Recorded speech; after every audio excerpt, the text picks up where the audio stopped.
दुनिया भर में कई खूबसूरत और नायाब जगह मौजूद हैं। इन्हीं में से कुछ को अजूबों की संख्या दी गई है।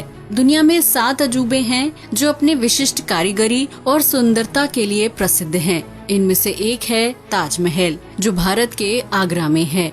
ताजमहल की खूबसूरती और कारीगरी के लाखों लोग दीवाने हैं। इसे प्रेम के प्रतीक के रूप में देखा जाता है, क्योंकि शाहजहां ने इसे अपनी सबसे प्रिय पत्नी मुमताज की याद में बनवाया था।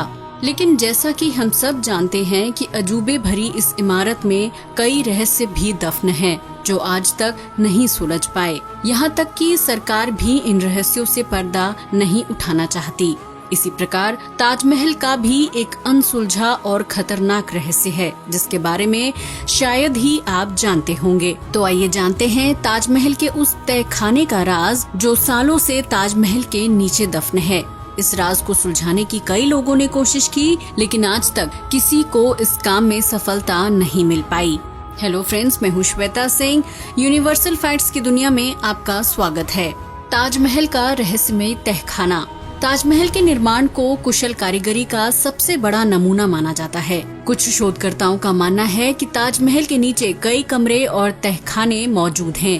ताजमहल बाहर से जितना ऊंचा और बड़ा है, ठीक उसी प्रकार वो जमीन के अंदर गहराइयों तक बनाया गया है, क्योंकि प्राचीन समय में जब किले और इमारतों का निर्माण किया जाता था, तो उससे बाहर निकलने के लिए एक गुप्त रास्ता बनाया जाता था, जिससे संकट के समय राजा और उसका परिवार जमीन के अंदर से ही किसी सुरक्षित जगह पर पहुंच सके।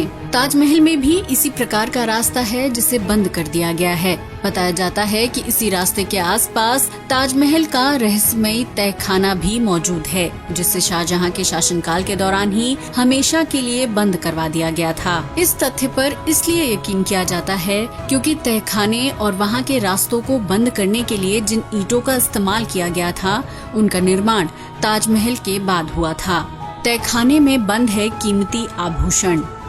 माना जाता है कि शाहजहां ने इस तहखाने में अपना कीमती और चोरी किया हुआ सोना छिपाया है। शोधकर्ताओं ने अपनी खोज के दौरान ताजमहल के नीचे कई तरह की धातुएं होने की पुष्टि की है, लेकिन ताजमहल के तहखाने को खोलने की हिम्मत सरकार भी नहीं जुटा पाई, जिसकी वजह से ये रहस्य आज तक खुल नहीं पाया है।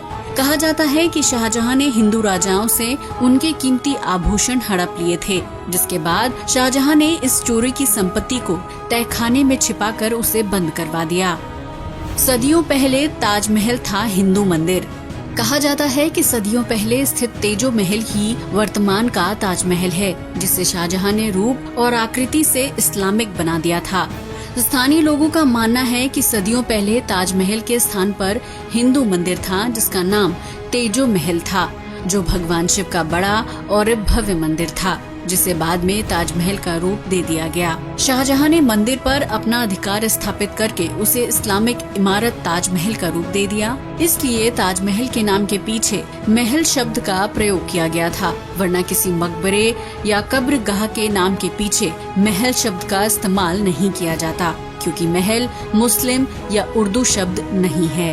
वर्तमान में ताजमहल से ऐसे 700 चिन्ह खोजे जा चुके हैं, जो बताते हैं कि ताजमहल सदियों पहले एक हिंदू मंदिर था।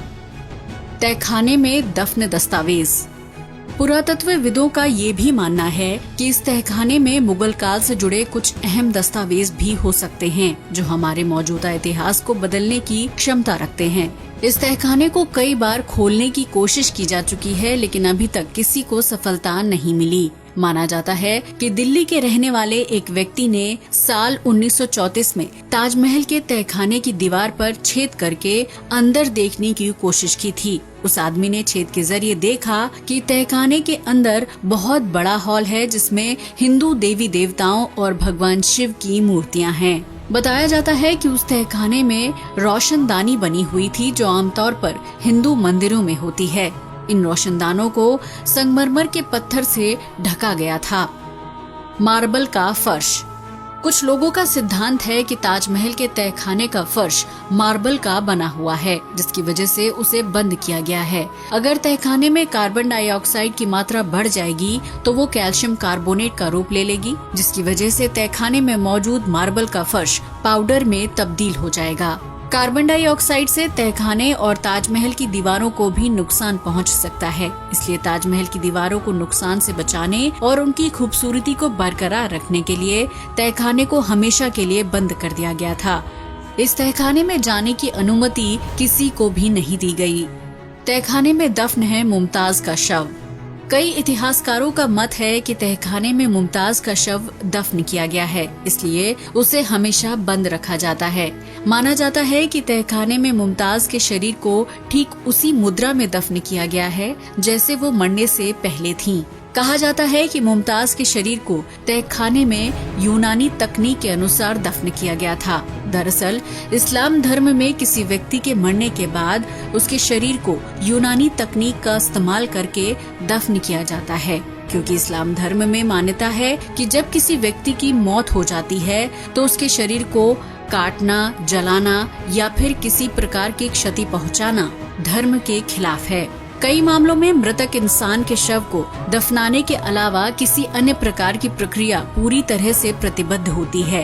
यूनानी सभ्यता में मृतक व्यक्ति के शरीर को एक संदूक या ताबूत में रखकर कुछ जड़ी बूटियों के साथ दफन किया जाता है। ये जड़ी बूटियां मांस को कभी सड़ने नहीं देती और लंबे समय तक शव को सुरक्षित रखती हैं। तो दोस्तों, ये था ताजमहल का वो सदियों पुराना रहस्य जिसके बारे में जानकर आप भी चौंक गए होंगे। इसी तरह दुनिया की हर प्राचीन इमारत में कई प्रकार के रहस्य दफन हैं जो आज तक सुलझ नहीं पाए। इन रहस्यों से सरकार भी पर्दा नहीं उठाना चाहती, क्योंकि ऐसा करने से भारत का इतिहास काफी हद तक बदल जाएगा। हो सकता है कि सच्चाई बाहर आने की वजह से देश का शांतिपूर्ण माहौल बिगड़ जाए और हिंसा भड़क उठे। इसलिए कुछ रहस्यों को दफन रखने में ही भलाई समझी जाती है। आज के लिए बस इतना ही। वीडियो अच्छा लगा हो तो इसे लाइक और शेयर करें, साथ ही चैनल को भी सब्सक्राइब करें। जय हिंद दोस्तों।